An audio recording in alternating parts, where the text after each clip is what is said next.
Hi, I'm Kris. And I'm Matt with MySoil. Today we're gonna do a spring overseeding video at this homeowner's lawn.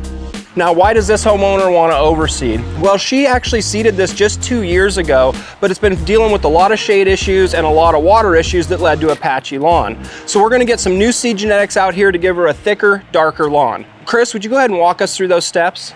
Yeah, today some of the steps that we're gonna walk through to go ahead and overseed this lawn is the first, we're gonna go ahead and we're gonna mark out all of our irrigation or our sprinkler heads, because our next step is gonna be to come through. We're gonna scalp the lawn down very low. We're gonna remove some of the top growth and get it down as low as we can with the mower.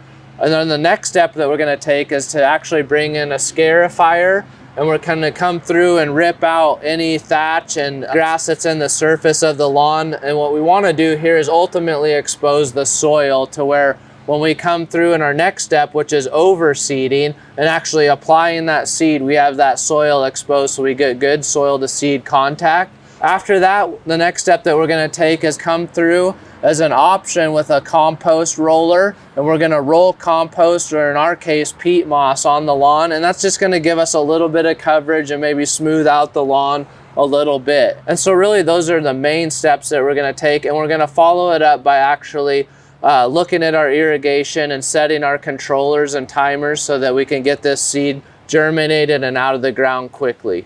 Absolutely, and the last step for me is I'm gonna go ahead and pull a soil sample with the MySoil test kit, and then about 10 days to 2 weeks from now, we're gonna use that recommendation to fertilize. This is a strategy that Kris introduced me to. So Kris, what's kind of the justification behind postponing that fertilization? Yeah, so I should mention that we actually are gonna delay fertilization in this lawn, and we've asked the homeowner not to fertilize the lawn. And the reason that I like to do that is because we're trying to really change the look and feel and genetics in this lawn. What we want to do is give an advantage to the new seed that's going to be coming up. So what we can do here is we can really lean out the nutrient levels in the lawn. We get the seed down, we get it germinated, and then we can come back a couple weeks later. That way the older grass doesn't outcompete the new turf, and so we give a good advantage to that newer grass that's just germinated by fertilizing about 2 weeks after it emerges. Perfect. Well, I'm ready to get started. All right. So I'm gonna go ahead and just drop this all the way to the bottom. We're gonna scalp this. It's gonna be a little bit of shock and awe, but that's gonna help us get good soil to seed contact.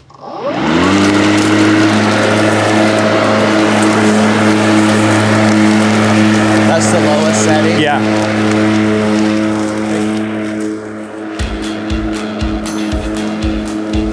That looks good. Yeah, that's looking really good.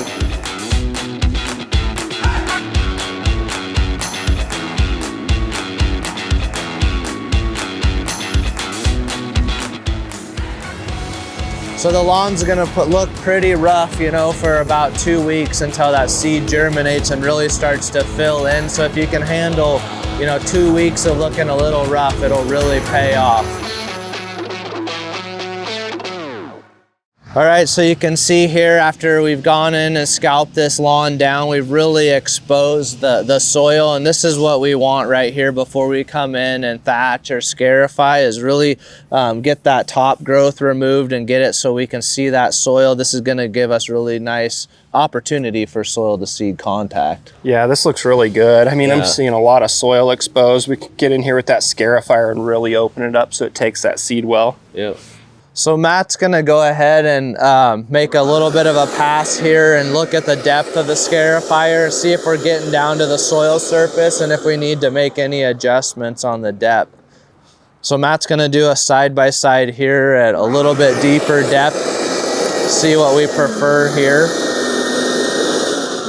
So what we'll do is Matt's liking that deeper depth that's really pulling a little bit more grass out and getting us into that soil to where it's almost putting slits into the soil for that grass seed.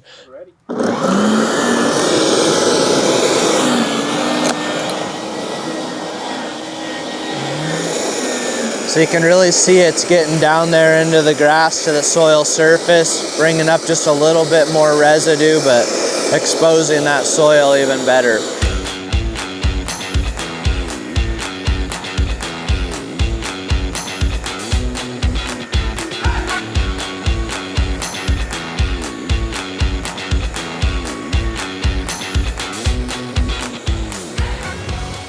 so now this side's done. What we'll do is we'll kind of let this dry out a little bit so the mower picks it up a little better. So we'll come back at that same low mowing height, and we'll pick up all this stuff that we pulled out of the lawn here, and then it'll be ready to seed.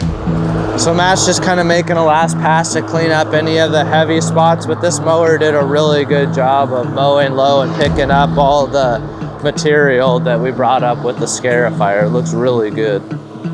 We haven't soil tested this lawn yet. Now's a great time with the soil exposed to go ahead and grab our soil samples, get those to the lab. That way we know exactly what fertilizer we need to add in a couple weeks after this grass seed germinates and gets up and going. Perfect. I think I'll pull about 5 cores from each side of the yard, get that mixed up in the jar, and then in the mail and off to the lab.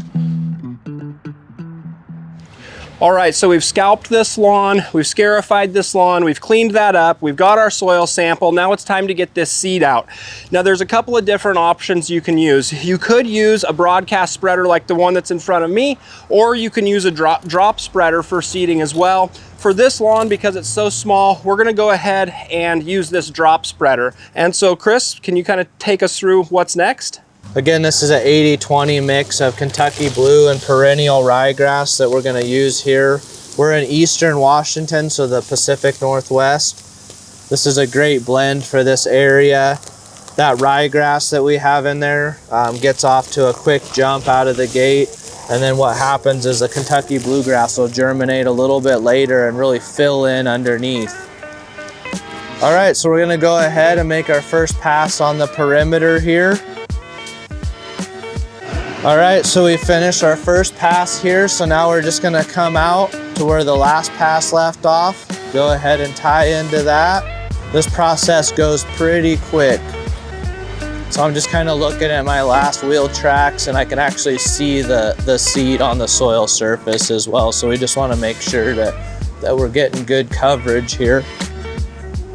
Man, Kris, you know, with that calibrated spreader, the rate looks good. Just kind of for a visual, this is about what you'd expect. You know, you definitely don't have this just soil buried in seed, but we definitely see a lot of it, and it's well distributed.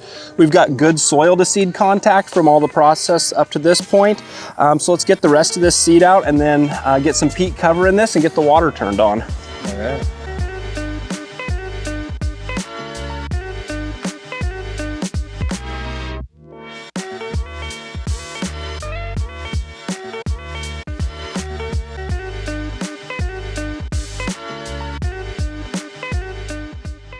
This last step can be thought of as optional, but we're gonna go ahead and top dress this with a peat before we turn the irrigation on. Just kind of hold some moisture in and cover that seed up that's sitting on the surface. But ultimately, we're about to wrap this project up. What this is gonna do, and it's not necessary as long as your irrigation's really good for the next week to get the seed germinated, but this actually gives us a little bit of a buffer to ensure that we have moisture the whole time while this seed's germinating. So it's gonna give us a little bit of coverage. The peat can be a little bit messier than some of the compost, but Matt's gonna go ahead and add this to the compost roller here, and then we'll roll that over the surface just to give us a little bit of coverage, help us with moisture control as the seed's germinating. Hi everybody, welcome back. We're at the residential lawn that we overseeded about 2 weeks ago, and today we're gonna go through the steps that we're gonna take now that the seed is germinated, it's up and growing, and what those next steps look like. Perfect, Kris. Yeah, today's gonna be a pretty straightforward day here in the lawn. We're gonna throw a mow on it first. We do have an older reel mower. I love using those reel mowers for our first mow on these overseeding projects. Once we get that mow thrown down, our next step is gonna be to fertilize. We're gonna fertilize based on the MySoil recommendations. And for this homeowner's yard, that's gonna be the Curb Appeal Double Take 16016. This homeowner was a little low in N, a little low in K, and was on the bottom end of sufficiency for sulfur, and that double take has a bit of sulfur in it as well. Yeah, if you remember, our technique that we used was to let the turf really lean out and not fertilize prior to seeding. And the reason we did this is because we didn't want to allow the existing turf to really outcompete the new seed genetics that we're trying to get in this particular location. And that has worked very well. We do have growth of the older turf here, but the new grass has really germinated and start to fill in underneath. Absolutely.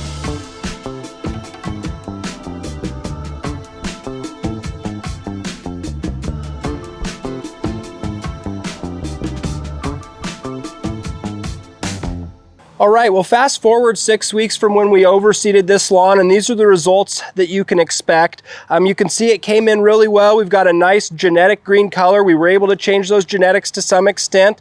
So, Kris, what could we really expect, you know, over, say, the next 6 to 10 weeks? Yeah, I would expect the grass to get a little bit darker color, a little bit thicker, just mature a little bit more. You know, that ryegrass has come up, but that Kentucky bluegrass is still, you know, pretty small. It's going to get a little bit darker green, a little bit thicker blades, but this lawn came out really well.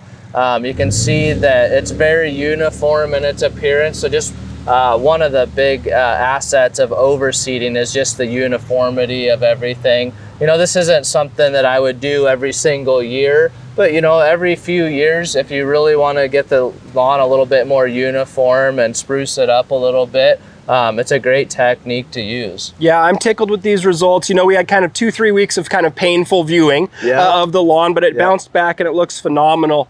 Just to recap some of those main steps, when we came in, we scalped this down, then we came in and dethatched it or sliced it pretty aggressively in multiple directions, picked that up. We overseeded at the high label rate, laid some peat on it, and then really just focused on irrigation management.